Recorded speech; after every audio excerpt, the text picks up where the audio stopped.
Hello class, welcome to acing chemistry classes. इस class में हम लोग इलेक्ट्रॉन एफिनिटी टॉपिक को डिस्कस करेंगे। पीरियोडिक टेबल हम लोग का चल रहा है, पीरियोडिक टेबल है ना। पीरियोडिक टेबल में हम लोग अभी बात करेंगे इलेक्ट्रॉन एफिनिटी को लेकर के, ठीक है। तो सबसे पहले तो इसके नाम में एक और चीज़ हम ऐड कर देते हैं, इसको हम लोग इलेक्ट्रॉन गेन इंथैल्पी भी कहते हैं। क्या बोलते हैं? Electron gain enthalpy. अब देखो, इलेक्ट्रॉन गेन करने की बात यहाँ पे होती है, मतलब कि कोई भी एक एटम जो है वो इलेक्ट्रॉन को एक्सेप्ट करेगा, ठीक है। तो चलो शुरू करते हैं कि ये होता क्या है। पहले हम लोग बात करेंगे कि ये इलेक्ट्रॉन एफिनिटी क्या होता है।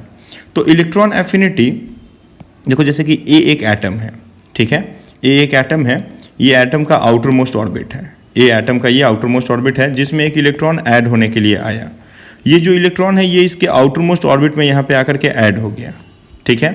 तो जब भी एक एटम आकर के आउटर मोस्ट ऑर्बिट में ऐड होगा तो यहाँ से क्या होगा, कुछ अमाउंट ऑफ एनर्जी रिलीज हो जाएगा। कुछ अमाउंट ऑफ एनर्जी क्या होगा, यहाँ से रिलीज करेगा।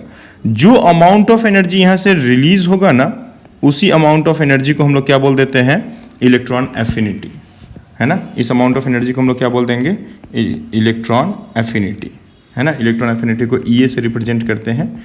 तो अब आप ध्यान दो मेरे बात को कि एक आइसोलेटेड गैसियस एटम और आयन में जब एक इलेक्ट्रॉन आकर के ऐड हो रहा है उसके आउटर मोस्ट ऑर्बिट में, तो कुछ अमाउंट ऑफ एनर्जी रिलीज हो रहा है और उसी अमाउंट ऑफ एनर्जी को अपने क्या बोलते हैं, इलेक्ट्रॉन एफिनिटी कहते हैं। तो हम लोग इलेक्ट्रॉन एफिनिटी को कैसे डिफाइन कर सकते हैं? हम लोग बोल सकते हैं it is the amount of energy, it is the amount of energy which released when an electron added in the outermost, right? Electron हमेशा ऐड होता है या रिलीज होता है कहाँ से, आउटर मोस्ट ऑर्बिट से।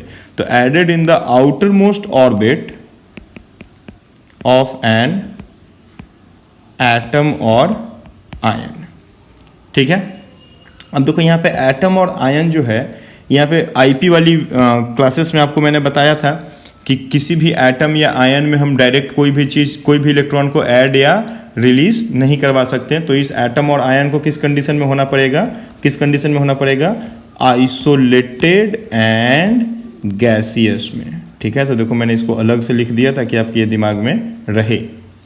तो हमेशा आइसोलेटेड गैसियस एटम और आयन में हम लोग एक इलेक्ट्रॉन को जब ऐड करने के लिए लेके आएंगे तो ऐड करने के बाद कुछ अमाउंट ऑफ एनर्जी रिलीज होगा। उसी अमाउंट ऑफ एनर्जी को हम लोग क्या बोल देते हैं, इलेक्ट्रॉन एफिनिटी बोल देते हैं।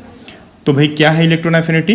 तो it is the amount of energy which released when an electron added in the outermost orbit of an atom or ion, ठीक है। अब देखो यहाँ पे एक वर्ड है जिस वर्ड को लेकर के हम लोग बात करना पसंद करेंगे, वर्ड है रिलीज्ड, ठीक है। रिलीज्ड कि अमाउंट ऑफ एनर्जी रिलीज हुआ, अमाउंट ऑफ एनर्जी बाहर निकला, ठीक है। तो अगर अमाउंट ऑफ एनर्जी बाहर निकलता है तो इसको हम लोग क्या बोल देते हैं, एक्सोथर्मिक बोल देते हैं। क्या बोल देते हैं? एक्सोथर्मिक रिएक्शन बोलते हैं या एक्सोथर्मिक प्रोसेस बोलते हैं। तो ये एक तरह का एक्सोथर्मिक प्रोसेस है जहाँ पे अमाउंट ऑफ एनर्जी क्या होता है, बाहर निकलता है। दो तरह के प्रोसेस होते हैं, एक होता है एंडोथर्मिक, और एक होता है एक्सोथर्मिक। एंडोथर्मिक में क्या होता है, हीट या एनर्जी इन होता है, अंदर जाता है। और एक्सोथर्मिक में क्या होता है, हीट और एनर्जी क्या होता है, आउट होता है, बाहर निकलता है। तो ये जो प्रोसेस है ये क्या है, एक रिलीज करता है एनर्जी को। तो ये एक प्रोसेस आपका एक्सोथर्मिक होता है। अगर हम थोड़ा और डिटेल्ड में जाएं इलेक्ट्रॉन एफिनिटी में, तो हम यहाँ पे बोल सकते हैं कि हाँ, ये प्रोसेस में एनर्जी रिलीज होता है, लेकिन समटाइम्स एनर्जी एब्जॉर्ब भी होता है। मतलब कि ये एक एक्सोथर्मिक प्रोसेस तो है, लेकिन कुछ एक ऐसे केसेस हैं जहाँ पे ये एंडोथर्मिक भी हो जाता है, ठीक है। तो हम लोग उसको लेकर के भी बात करेंगे। पहले बेसिक चीज़ों को सीखते चलते हैं। तो डेफिनेशन में कोई दिक्कत, डेफिनेशन एकदम क्लियर है। डिफाइन हम क्या कर सकते हैं, it is the amount of energy which released when an electron added in the outer most orbit of an isolated gaseous atom और आयन। ओके, चलिए फिर हम लोग कुछ देखते हैं। यहाँ पे एक छोटा सा स्केच हम आपके लिए करते हैं कि ए एक एटम है। ए एटम क्या कर रहा है, एक इलेक्ट्रॉन को एक्सेप्ट किया अपने आउटर मोस्ट ऑर्बिट में। तो एक्सेप्ट किया तो ये क्या बन गया, ए माइनस बन गया, मतलब कि ये क्या हो गया, एक तरह का एनायन बन गया। ठीक है, तो एनायन बना और साथ ही साथ क्या हो गया, कुछ अमाउंट ऑफ एनर्जी को यहाँ से रिलीज किया गया। ये जो अमाउंट ऑफ एनर्जी रिलीज हुआ, यही अमाउंट ऑफ एनर्जी क्या कहलाएगा, ई ऑफ ए। ठीक है, अगर ये ए माइनस एक इलेक्ट्रॉन को और एक्सेप्ट करे, ए माइनस जो है एक इलेक्ट्रॉन को और एक्सेप्ट करे, तो ये क्या हो जाएगा, ए पे 2 माइनस हो जाएगा, 2 माइनस चार्ज हो जाएगा। और इस केस में ये अब अमाउंट ऑफ एनर्जी रिलीज नहीं करेगा, ये अब अमाउंट ऑफ एनर्जी को लेगा। तो यहां पे क्या करना होगा, हमको इलेक्ट्रॉन के साथ ही साथ एनर्जी भी देना होगा।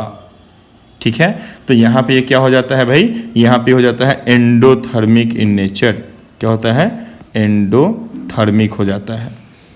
ठीक है, तो यहाँ पे ये एक्सोथर्मिक नहीं होता है। एक्सोथर्मिक कब होगा, जब वो अमाउंट ऑफ एनर्जी को रिलीज करेगा और वो नॉर्मल केसेस में अमाउंट ऑफ एनर्जी को रिलीज करता है, मतलब कि जब वो पहला इलेक्ट्रॉन एक्सेप्ट कर रहा है तो हम लोग बोलते हैं EA1।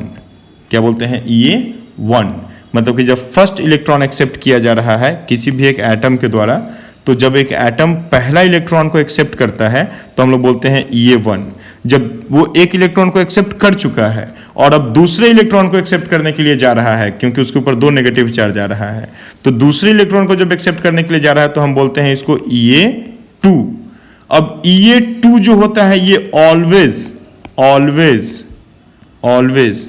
क्या होता है, एंडोथर्मिक इन नेचर।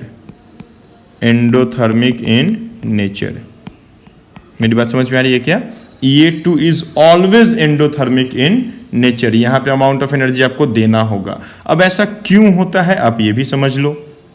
मान लो ए एक एटम है, ए एटम एक इलेक्ट्रॉन को एक्सेप्ट किया, एक्सेप्ट करने के बाद ये क्या बन गया, ए माइनस बन गया, और ये क्या था, EA1 है, क्योंकि पहला इलेक्ट्रॉन एक्सेप्ट किया जा रहा है तो EA1 है। अब यहाँ पे वो क्या हो जाएगा, एक्सोथर्मिक रहेगा, क्योंकि फर्स्ट इलेक्ट्रॉन को एक्सेप्ट करते हुए वो एनर्जी को हमेशा रिलीज किया जाता है। तो फर्स्ट इलेक्ट्रॉन को एक्सेप्ट करते हुए एनर्जी को रिलीज किया जाता है, इसीलिए बोला जाता है कि भाई ये एक्सोथर्मिक नेचर का है। लेकिन एक इलेक्ट्रॉन को एक्सेप्ट करने के बाद इसके ऊपर कैसा चार्ज आ गया, बताओ तो, कैसा चार्ज आया, नेगेटिव चार्ज आया। कैसा चार्ज आया, नेगेटिव चार्ज आया, बिल्कुल। तो एक नेगेटिव चार्ज आ गया। अब दूसरा इलेक्ट्रॉन इसमें ऐड होने को आ रहा है। अब इलेक्ट्रॉन जब ऐड होने को आ रहा है तो इलेक्ट्रॉन के पास भी कैसा चार्ज है, नेगेटिव चार्ज है ना। यहां पे देखो एटम के पास भी कैसा चार्ज है भाई, इस एटम के पास कैसा चार्ज है, नेगेटिव चार्ज है। और इलेक्ट्रॉन के पास भी कैसा चार्ज है, नेगेटिव चार्ज ही है। ठीक है, तो अब दोनों नेगेटिव चार्ज हो जाएगा तो रिपल्सन शुरू हो जाएगा ना। ये जब इसमें ऐड होने को आएगा तो यहां पे क्या होगा, रिपल्सन का चांसेस रहेगा। मेरी बात समझ में आ रही है ना, एकदम सिंपल सा लॉजिक होता है। रिपल्सन का चांस होगा, क्योंकि 2 सेम चार्ज, एक ही तरह के जो चार्ज होते हैं वो एक दूसरे को रिपेल करते हैं, और जो 2 अपोजिट चार्ज होते हैं वो एक दूसरे को अट्रैक्ट करते हैं। तो ये क्या कर रहा है, रिपेल करेगा। तो एक इलेक्ट्रॉन यहाँ पे जब ऐड होने के लिए आ रहा है, तो वो क्या करेगा, इसको रिपेल करेगा। अब जब रिपेल कर रहा है तो इलेक्ट्रॉन को तो अपने पास में आने नहीं देगा। तो अब इलेक्ट्रॉन उसके आउटर मोस्ट ऑर्बिट में जाके ऐड कैसे होगा फिर, तो उस रिपल्सिव फोर्स को तोड़ने के लिए, इस रिपल्सिव फोर्स को ब्रेक करने के लिए हम लोग को क्या करना होता है, कुछ अमाउंट ऑफ एनर्जी देना पड़ जाता है। तो अमाउंट ऑफ एनर्जी हम लोग को यहाँ पे देना पड़ेगा ताकि ये फोर्स टूट जाए। अब ये फोर्स तोड़ने के लिए अमाउंट ऑफ एनर्जी दिए तो ये प्रोसेस क्या हो गया भाई, ये प्रोसेस हो गया एंडोथर्मिक, क्योंकि जब तक ये फोर्स को हम तोड़ेंगे नहीं तब तक एनर्जी इसमें ऐड होगा नहीं, इलेक्ट्रॉन इसमें ऐड होगा नहीं। और इलेक्ट्रॉन ऐड होगा तभी हम बोलते हैं कि ये इलेक्ट्रॉन एफिनिटी हुआ। तो यहां पे इलेक्ट्रॉन एफिनिटी होने के लिए अमाउंट ऑफ एनर्जी हमको देना पड़ा, तभी जाकर के ए क्या हो गया, अपने ऊपर 2 नेगेटिव चार्ज लिया, मतलब कि दूसरे इलेक्ट्रॉन को एक्सेप्ट किया। तो दूसरे इलेक्ट्रॉन को एक्सेप्ट करना मतलब EA2 का प्रोसेस होना। क्या प्रोसेस होना, EA2। तो EA2 में हमको क्या दिख रहा है कि रिपल्सिव फोर्स को तोड़ने के लिए एनर्जी देना पड़ा। यहां पे देखो एनर्जी देना पड़ा, तो ये कैसा प्रोसेस हो गया, एंडोथर्मिक प्रोसेस हो गया, एंडोथर्मिक प्रोसेस हो गया। क्लियर है मेरी बात। तो भाई आपको याद रखना है, क्या याद रखना है, आपको ये बात मेरी याद रखनी है कि EA1 जो होता है वो हमेशा क्या होता है, एक्सोथर्मिक प्रोसेस होता है, यहाँ पे हीट रिलीज होता है। और E2 जो होता है ये हमेशा क्या होता है, एंडोथर्मिक प्रोसेस होता है। अब देखो, अब आप मेरे से कमेंट बॉक्स में ये पूछ सकते हो, क्या पूछ सकते हो कि सर क्या और भी ऐसा कोई केसेस है जहां पे ये एंडोथर्मिक हो सकता है E2 के अलावा? तो हाँ, एक और ऐसा केस है जहां पे ये एंडोथर्मिक हो सकता है। वो कौन सा केस है? तो चलिए उस केस को भी हम लोग देख लेते हैं। सपोज कोई एटम अगर स्टेबल है, ठीक है, स्टेबल है, जैसे कि आप लोगों को पिछले वीडियो में आईपी वाले क्लासेस में मैंने बताया था कि ये जैसे लिथियम है, बेरिलियम है, बोरॉन है, कार्बन है, नाइट्रोजन, ऑक्सीजन, फ्लोरीन और नियॉन है। तो यहाँ पे मैंने आपको बताया था कि बेरिलियम जो होता है ये स्टेबल होता है, नाइट्रोजन स्टेबल होता है और नियॉन जो होता है ये स्टेबल होता है। स्टेबल क्या होता है इन लोगों का? तो इन लोगों का इलेक्ट्रॉनिक कन्फिग्रेशन स्टेबल होता है, ठीक है। अब जिसका इलेक्ट्रॉनिक कन्फिग्रेशन स्टेबल है, जिसका इलेक्ट्रॉनिक कन्फिग्रेशन क्या है भाई? स्टेबल इलेक्ट्रॉनिक कन्फिग्रेशन है, ठीक है, स्टेबल इलेक्ट्रॉनिक कन्फिग्रेशन। हम इसी से इलेक्ट्रॉनिक कन्फिग्रेशन लिख देते हैं, ठीक है। तो आप ध्यान रखिएगा, स्टेबल इलेक्ट्रॉनिक कन्फिग्रेशन, और ये भी क्या है? Stable electronic configuration. तो जिनकी इलेक्ट्रॉनिक कन्फिग्रेशन स्टेबल होती है वो क्या करते हैं? वो भी एक इलेक्ट्रॉन को एक्सेप्ट करना पसंद नहीं करेंगे। अब मान लो कि नाइट्रोजन है, नाइट्रोजन एक स्टेबल इलेक्ट्रॉनिक कन्फिग्रेशन को शो कर रहा है, तो इसमें आप इलेक्ट्रॉन ऐड करने के लिए आओगे, तो ये इलेक्ट्रॉन अगर ऐड कर जाएगा तब तो इसकी स्टेबिलिटी खराब हो जाएगी। तो ये क्यों एक इलेक्ट्रॉन ऐड करना पसंद करेगा? जब ये स्टेबल है तो ये इलेक्ट्रॉन ऐड करना पसंद नहीं करेगा, लेकिन हमको जबरदस्ती एक इलेक्ट्रॉन इसके आउटर मोस्ट ऑर्बिट में तब ऐड करवाना पड़ेगा। अब इसकी स्टेबिलिटी को तोड़ करके इसमें एनर्जी हमको, एक इलेक्ट्रॉन हमको ऐड करना पड़ेगा, तो स्टेबिलिटी को तोड़ करके एनर्जी, इलेक्ट्रॉन को ऐड करवाने के लिए हमको क्या करना पड़ेगा? एनर्जी लगाना पड़ेगा, ठीक है। तो एनर्जी लगाना पड़ा, तो एनर्जी हम लगाएं तो ये क्या हो गया भाई? तब जाकर के ये नाइट्रोजन जो है वो एक इलेक्ट्रॉन को एक्सेप्ट किया, है ना। तो ये कैसा हो गया? कैसा हो गया? ये एंडोथर्मिक हो गया। कैसा थर्मिक हो गया भाई? एंडोथर्मिक हो गया। और यहाँ पे देखो, पहला इलेक्ट्रॉन एक्सेप्ट करने के लिए ही हमको एनर्जी देना पड़ गया, है ना। तो यहाँ पे E1 ही एंडोथर्मिक हो गया, यहाँ पे E1 जो है वही एंडोथर्मिक हो गया, ठीक है। अब हमको पता है, थोड़ा सा कंफ्यूजन तुम्हारे दिमाग में आ गया, ठीक है। तो चलो फिर उस कंफ्यूजन को भी हम दूर कर देते हैं, ठीक है। कैसे कंफ्यूजन दूर हो जाएगा भाई? तो ये जो है ये होता है आपका दो तरह का, हम बोल देते हैं। ये में या तो हीट रिलीज होगा या फिर हीट एब्जॉर्ब होगा। तो ये एक्सोथर्मिक हो सकता है या ये क्या हो सकता है? एंडोथर्मिक हो सकता है, ठीक है।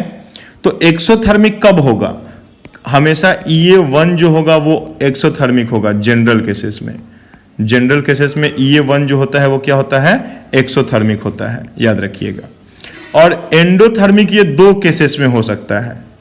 पहला कब हो सकता है? पहला इसका E2 ऑलवेज एंडोथर्मिक होता है, ठीक है। E2 हो या E3 हो या E4 हो, सब एंडोथर्मिक होता है। मतलब कि पहला E छोड़ करके बाकी जितना E होना है, ऐसे हम बोल सकते हैं सो ऑन 2, 3, 4 सभी क्या होता है? एंडोथर्मिक नेचर का होता है। और एक ही ऐसा केस है जहां पे E1 क्या हो जाता है? एंडोथर्मिक हो जाता है। कब हो जाता है? जब एलिमेंट स्टेबल इलेक्ट्रॉनिक कन्फिग्रेशन को शो करे, स्टेबल इलेक्ट्रॉनिक कन्फिग्रेशन को शो करे। तो स्टेबल इलेक्ट्रॉनिक कन्फिग्रेशन को शो कौन करता है? कौन करता है? तो चलिए एक और बार हम लोग यहाँ पे कुछ बात करते हैं। क्या बात करेंगे? हम लोग के पास क्या था? लिथियम था, बेरिलियम था, बोरॉन था, कार्बन था, नाइट्रोजन है, ऑक्सीजन है, फ्लोरीन है और नियॉन है, ठीक है। यहाँ पे अभी अभी हम लोग बात किए और आईपी में हम बहुत डिटेल में जाकर के इस चीज़ को बताए थे कि बेरिलियम जो है, नाइट्रोजन जो है और नोबल गैस नियॉन जो है, यहाँ पे ये लोग क्या है? स्टेबल इलेक्ट्रॉनिक कन्फिग्रेशन को शो करता है। अब इसका पूरा फैमिली स्टेबल इलेक्ट्रॉनिक कन्फिग्रेशन को शो करेगा, है ना। मतलब कि बेरिलियम है, मैग्नीशियम है, Ca है, कैल्शियम है, Sr है, स्ट्रॉन्टियम, बेरियम है, रेडियम है। ये पूरा का पूरा फैमिली क्या होगा? स्टेबल इलेक्ट्रॉनिक कन्फिग्रेशन को शो करेगा। क्यों? अब बस छोटी सी मेरी एक बात याद करो आप, किसी भी ग्रुप में इलेक्ट्रॉनिक कन्फिग्रेशन सेम होता है, outer most electronic configuration same होता है। अब बेरिलियम का कन्फिग्रेशन अगर H2 होगा तो बाकी सब का कन्फिग्रेशन क्या होगा? H2 होगा। अगर नाइट्रोजन का कन्फिग्रेशन P3 होगा तो बाकी सब का कन्फिग्रेशन क्या हो जाएगा? तो ये न्यूजीलैंड, पाकिस्तान, ऑस्ट्रेलिया सब भिखारी, मतलब कि नाइट्रोजन, फॉस्फोरस, आर्सेनिक, एंटीमनी और बिस्मथ, ये सभी क्या हो जाएंगे, सभी P3 होंगे। तो सभी क्या करेंगे, सभी का जो इलेक्ट्रॉनिक कन्फिग्रेशन होगा वो स्टेबल होगा। और ये देखो ये P6 है, तो इसकी पूरी फैमिली भी, नोबल गैस की भी पूरी फैमिली क्या हो जाएगी, आपकी स्टेबल इलेक्ट्रॉनिक कन्फिग्रेशन को शो करेगी। तो सबसे पहले हम नोबल गैस को लेकर बात कर लेते हैं। नोबल गैस वालों के पास में क्या होता है, कोई स्पेस ही नहीं होता है, नो वैकेंट ऑर्बिटल। यहाँ पे क्या होता है, कोई वैकेंट ऑर्बिटल या कोई वैकेंट स्पेस नहीं होता है, कोई वैकेंट ऑर्बिटल, या आप बोल सकते हो ऑर्बिट में स्पेस, स्पेस इन ऑर्बिट बोल सकते हो, स्पेस इन ऑर्बिट नहीं होता है। तो कोई वैकेंट ऑर्बिटल नहीं है जिसके अंदर इलेक्ट्रॉन आ सके। ऑर्बिटल वो जगह होता है जहाँ पे इलेक्ट्रॉन होता है, जहाँ पे इलेक्ट्रॉन आता है, जहाँ से इलेक्ट्रॉन जाता है। तो इसके पास कोई वैकेंट ऑर्बिटल ही नहीं होता है, कोई वैकेंट जगह ही नहीं है। तो ये कोई वैकेंट जगह नहीं है तो वहाँ पे इलेक्ट्रॉन ये ले ही नहीं पाएगा। तो जब इलेक्ट्रॉन लेगा ही नहीं तो ये तो शो करेगा ही नहीं, तो इसका ये हमेशा क्या होता है, 0, क्योंकि ये कभी इलेक्ट्रॉन एक्सेप्ट करने की टेंडेंसी रखता ही नहीं है। तो इलेक्ट्रॉन एक्सेप्ट करने की टेंडेंसी नहीं है तो ये 0 हो जाएगा। और बाकी सभी इलेक्ट्रॉन एक्सेप्ट करने की टेंडेंसी रखे हुए हैं। तो बाकी सभी में आप देखो क्या हो जाएगा भाई, हम लोग कैसे अगर एक्सोथर्मिक एंडोथर्मिक को लेकर के बात करें तो कैसे बोल देंगे कि भाई ये तो स्टेबल नहीं है, तो स्टेबल नहीं है तो इलेक्ट्रॉन ऐड करने के टाइम पे एक्सोथर्मिक होगा। ये स्टेबल है, ये पूरा फैमिली ही स्टेबल है, तो ये पूरा फैमिली जब स्टेबल है तो इलेक्ट्रॉन को एक्सेप्ट करने के टाइम पे ये लोग क्या करेगा, इलेक्ट्रॉन को, एनर्जी को एक्सेप्ट करना पसंद करेगा।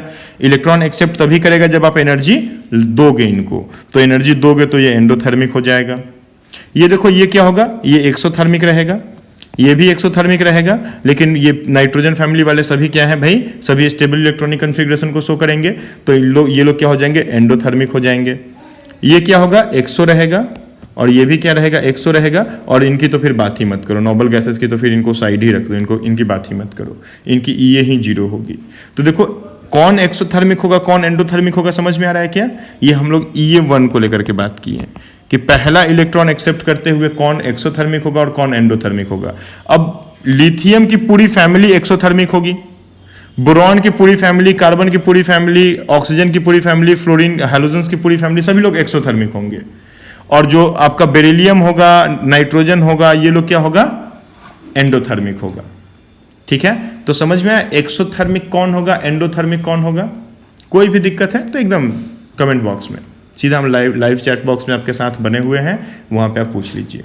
ठीक है, तो भैया बात करें हम लोग अब थोड़ा सा यहाँ पे पीछे आ जाएं, और यहाँ पे तो हम लोग क्या बोल सकते हैं। अब देखो तो हम इसको पूछे कि लिथियम बताओ एक्सोथर्मिक होगा कि एंडोथर्मिक होगा, जल्दी बताओ, जल्दी से लिखो कमेंट बॉक्स में, क्या होगा, एक्सोथर्मिक होगा, है ना। बेरिलियम क्या होगा, एक्सोथर्मिक होगा कि एंडोथर्मिक होगा, जल्दी बताओ कमेंट बॉक्स में, फटाक से बताओ जल्दी से। हाँ हम वेट कर रहे हैं एकदम, जल्दी बताओ क्या होगा, एंडोथर्मिक होगा। बोरॉन क्या होगा, बोरॉन एक्सोथर्मिक होगा क्योंकि स्टेबल नहीं है। कार्बन क्या होगा, एक्सो या एंडो, तो कार्बन एक्सोथर्मिक होगा।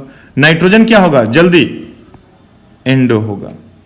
ऑक्सीजन का क्या होगा, ऑक्सीजन क्या होगा, ऑक्सीजन एक्सो होगा, बिल्कुल। हैलोजेंस मतलब फ्लोरीन क्या होगा, फ्लोरीन भी एक्सो होगा। ठीक है, और इनकी फिर बात मत करो, इनकी ये ही 0 हो जाएगी, इनकी ये जो होगी वो क्या होगी, 0 होगी। ठीक है, तो एक्सोथर्मिक कौन होगा, एंडोथर्मिक कौन होगा, समझ में आया, ये का डेफिनेशन समझ में आया, बहुत अच्छे। अब हम लोग थोड़ा सा बात करेंगे कि किन किन फैक्टर्स पे ये डिपेंड करता है ना, फैक्टर्स अफेक्टिंग ये। तो फैक्टर्स कौन कौन से हैं जिनके ऊपर ये डिपेंड करेगा। तो हम पहला फैक्टर यहाँ पे आपको बोल देते हैं। पहला फैक्टर क्या है भाई, फर्स्ट फैक्टर है कि न्यूक्लियर चार्ज और इफेक्टिव न्यूक्लियर चार्ज और इफेक्टिव न्यूक्लियर चार्ज। ठीक है, तो न्यूक्लियर चार्ज हो या इफेक्टिव न्यूक्लियर चार्ज हो, न्यूक्लियर चार्ज को हम लोग Z से रिप्रेजेंट करते हैं और इफेक्टिव न्यूक्लियर चार्ज को Z स्टार से रिप्रेजेंट करते हैं, है ना। तो Z और Z स्टार दोनों में से कोई भी डायरेक्टली प्रोपोर्शनल होता है हमेशा इलेक्ट्रॉन एफिनिटी के, है ना, इलेक्ट्रॉन एफिनिटी के डायरेक्टली प्रोपोर्शनल होता है। अब कैसे होता है ये भी आप थोड़ा सा ध्यान दे दो। देखो ये न्यूक्लियस है और ये आपका ऑर्बिट है, ठीक है। यहां पे एक इलेक्ट्रॉन है और न्यूक्लियर चार्ज क्या होता है? एक फोर्स ऑफ अट्रैक्शन जिससे न्यूक्लियस क्या करता है, अपने सराउंडिंग के नेगेटिव चार्ज पार्टिकल्स को अपनी तरफ क्या करता है, अट्रैक्ट करके रखता है। सराउंडिंग के जितने भी नेगेटिव चार्ज पार्टिकल हैं सबको ये क्या करता है, न्यूक्लियर चार्ज से या इफेक्टिव न्यूक्लियर चार्ज से आउटर मोस्ट ऑर्बिट के या न्यूक्लियर चार्ज से सराउंडिंग के सारे नेगेटिव चार्ज इलेक्ट्रॉन्स को अपनी तरफ अट्रैक्ट करता है। अब यहाँ पे एक नेगेटिव चार्ज पार्टिकल है, इस नेगेटिव चार्ज पार्टिकल को न्यूक्लियस अपनी तरफ कब अट्रैक्ट कर पाएगा? जब अट्रैक्ट करने की टेंडेंसी ज्यादा होगी। और अट्रैक्ट करने की टेंडेंसी ज्यादा कब होगी? जब जेड ज्यादा होगा। तो अगर जेड ज्यादा होगा तो इस इलेक्ट्रॉन को अपनी तरफ इजिली अट्रैक्ट कर पाएगा। तो इजिली अट्रैक्ट कर पाया एक इलेक्ट्रॉन को अपने तरफ, तभी जितना जल्दी अट्रैक्ट करेगा उतना जल्दी अपने आउटर मोस्ट ऑर्बिट में ऐड भी करेगा। तो आउटर मोस्ट ऑर्बिट में ऐड करने के लिए अट्रैक्ट करना जरूरी है। और अट्रैक्ट कब कर पाएगा? जब जेड ज्यादा होगा। तो जेड ज्यादा होगा तो अट्रैक्शन जल्दी होगा, अट्रैक्शन जल्दी होगा तो जल्दी ऐड करेगा, जल्दी ऐड करेगा तो ये ज्यादा होगा। तो डायरेक्टली प्रोपोर्शनल होता है। जेड स्टार जो होता है वो ये के डायरेक्टली प्रोपोर्शनल होता है। दूसरा फैक्टर इफेक्टिंग में हम बोल सकते हैं, सेकेंड जो फैक्टर है वो है एटॉमिक रेडियस। क्या है? एटॉमिक रेडियस, है ना। एटॉमिक रेडियस मतलब साइज हम लोग बोल सकते हैं, एटॉमिक साइज। ठीक है, तो एटॉमिक साइज मतलब आर अगर हम लोग इसको बोल दें तो आर जो होता है ये inversely proportional two electron affinity होता है। क्यों होता है? देखो आईपी वाले में ही हम लोगों ने बात किया था। क्या बात किया था? कि डिस्टेंस जो होता है वो इनवर्सली प्रोपोर्शनल टू अट्रैक्शन होता है। ये बात आप लोग जानते भी हो, डिस्टेंस जो होता है वो इनवर्सली प्रोपोर्शनल टू अट्रैक्शन होता है। तो अब अगर हम यहाँ पे कंपेयर कर दें कि ये एक एटम है जिसके पास दो ऑर्बिट है और एक एटम है जिसके पास 3 ऑर्बिट है। ठीक है, देखो ये न्यूक्लियस हो गया, ये मिड वाला जो पार्ट है ये न्यूक्लियस है, और एक एटम जिसके पास 2 ऑर्बिट है, n=2 है, और एक एटम जिसके पास n=3 है। ठीक है, तो एक अब बताओ भाई कि इलेक्ट्रॉन ऐड होने के लिए अगर दोनों में ही आ रहा है, इसमें भी इलेक्ट्रॉन ऐड होने को आ रहा है और इसमें भी इलेक्ट्रॉन ऐड होने को आ रहा है। ठीक है, तो कौन इलेक्ट्रॉन को जल्दी ऐड कर पाएगा? जिसका साइज छोटा होगा वो इलेक्ट्रॉन को जल्दी ऐड कर पाएगा। क्यों? क्योंकि इसकी अट्रैक्शन ज़्यादा रहेगी, है ना। ये क्या करेगा भाई, साइज स्मॉल है, साइज अगर छोटा है तो अट्रैक्शन क्या होगा, अट्रैक्शन क्या होगा, अट्रैक्शन क्या होगा, ज़्यादा होगा। तो साइज छोटा कब होगा? जब आर छोटा होगा। तो आर छोटा होगा तो अट्रैक्शन ज़्यादा, आर छोटा तो अट्रैक्शन ज़्यादा। मतलब कि ऐसे देखो, आर कम तो जेड क्या होगा, अट्रैक्शन क्या होगा, ज़्यादा होगा। और अगर अट्रैक्शन ज़्यादा होगा तो ये क्या हो जाएगा, ये क्या हो जाएगा, ज़्यादा हो जाएगा। तो देखो आर कम तो ये ज़्यादा, तो हम लोग क्या बोल देंगे, इनवर्सली प्रोपोर्शनल के रिलेशन में है। मतलब कि अगर रेडियस बढ़ेगा तो आईपी क्या हो जाएगा, कम हो, ये क्या हो जाएगा, कम हो जाएगा। ठीक है, तो हम लोग 2 फैक्टर्स को देखें, एक जेड होता है और दूसरा हम लोग किसको देख लिए, साइज को देख लिए। अब इन दोनों फैक्टर्स को ध्यान में रखते हुए हम लोग variation of EA in periodic table के ऊपर बात करते हैं। Variation of electron affinity in periodic table. Periodic table में इलेक्ट्रॉन एफिनिटी का वेरिएशन कैसे होता है? तो सबसे पहले हम लोग देखते हैं एक पीरियड में। ठीक है, एक पीरियड में लेफ्ट से राइट की तरफ जाते हुए। ठीक है, तो लेफ्ट से राइट की तरफ जब हम लोग एक पीरियड में जा रहे हैं तो क्या होगा, आपका जेड देखो इंक्रीज करता है, न्यूक्लियर चार्ज इंक्रीज करता है, जेड स्टार इंक्रीज करता है। ठीक है, तो जेड और जेड स्टार इंक्रीज करता है तो आपका रेडियस जो होगा वो क्या हो जाएगा, कम हो जाएगा, साइज कम होता है। तो साइज या रेडियस आपका, एटॉमिक रेडियस या एटॉमिक साइज आपका डिक्रीज करेगा। तो देखो ये आपका ये जो होता है वो directly proportional to Z star होता है और इनवर्सली प्रोपोर्शनल टू रेडियस होता है। और पीरियड में जाते हुए आपको क्या दिख रहा है कि जेड स्टार क्या हो रहा है, बढ़ रहा है और रेडियस कम हो रहा है। तो अगर जेड स्टार बढ़ेगा, देखो जेड स्टार बढ़ेगा तो ये बढ़ेगा, रेडियस कमेगा तो ये बढ़ेगा। तो यहाँ पे देखो जेड स्टार बढ़ रहा है और रेडियस कम हो रहा है, तो ये क्या हो जाएगा, ये क्या हो जाएगा, बढ़ जाएगा। ठीक है, क्योंकि इसके साथ डायरेक्टली प्रोपोर्शनल है और इसके साथ इनवर्सली प्रोपोर्शनल है। तो ये बढ़ेगा तो ये बढ़ेगा, ये घटेगा तो ये बढ़ेगा। तो पीरियड में जाते हुए ये क्या होता है, इंक्रीज करता है। और टॉप टू बॉटम अगर हम आते हैं, टॉप टू बॉटम आते हैं कहाँ पे, एक ग्रुप में। ठीक है, एक ग्रुप में। तो ग्रुप में जब हम टॉप टू बॉटम आते हैं तो क्या होता है भाई, आर बढ़ता है, रेडियस बढ़ता है। तो रेडियस बढ़ेगा तो ये क्या हो जाएगा, ये क्या हो जाएगा, कमेगा, कम हो जाएगा। तो रेडियस बढ़ेगा तो ये कम हो जाता है। तो डाउन द ग्रुप आते हुए ये कम होता है और लेफ्ट से राइट जाते हुए ये इंक्रीज करता है। ठीक है, क्लियर है मेरी बात। अब यहां पे देखो एक और हम लोग कुछ एक्स्ट्रा बात करेंगे।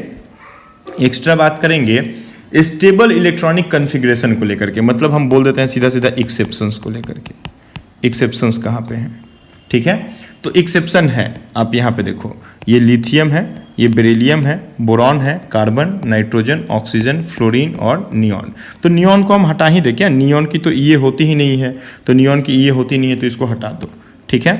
तो यहाँ पे आपका क्या रह गया, यहाँ पे रह गया लिथियम से फ्लोरीन तक।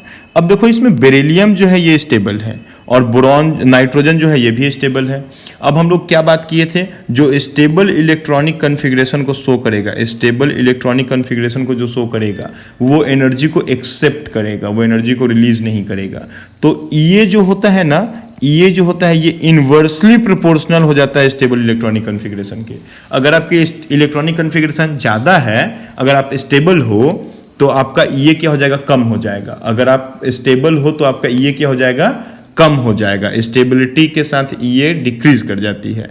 तो देखो नाइट्रोजन तो स्टेबल है ना, नाइट्रोजन क्या है, स्टेबल है। बेरिलियम क्या है, स्टेबल है। तो इन लोगों का ये कम हो जाएगा।